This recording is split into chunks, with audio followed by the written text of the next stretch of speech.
Разликата помеѓу владеачката СДСМ и опозицијската ВМРО ДПМН ќе расте.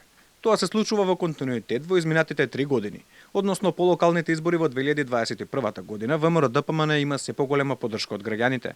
Првиот човек на Институтот за политичко истражување кој ги спроведе анкетите кои покажуваат убедливо водство на партијата на Мицковски во сите изборни единици, вели дека и хаосот со личните документи дополнително ќе влијае на рейтинзите и изборните резултати.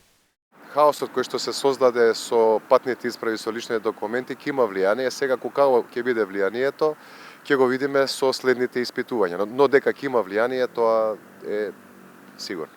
Во анкетите на Институтот ИПИС, кој ги нарача и објави Македонската радиотелевизија, покрај водството на ВМРО ДПМН од 2:1 во сите изборни единици, имаше и значаен број на неопределени или испитаници кои одбиле да кажат за кого ќе гласаат. Божиновски вели, тие најчесто се гласови против власта.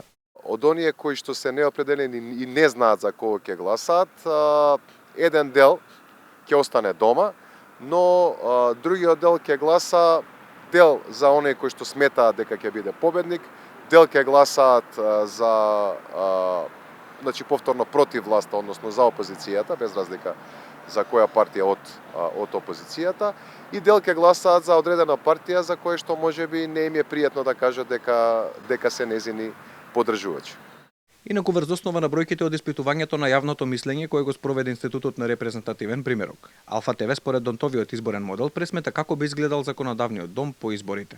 ВМРО ДПМН би имала 55 пратеници, СДСМ 27, ДУИ 16 пратеници, Европскиот сојуз за промени 11, Левица 6, Новата партија Знам 3 и Алијанса за албанците 2 пратеници.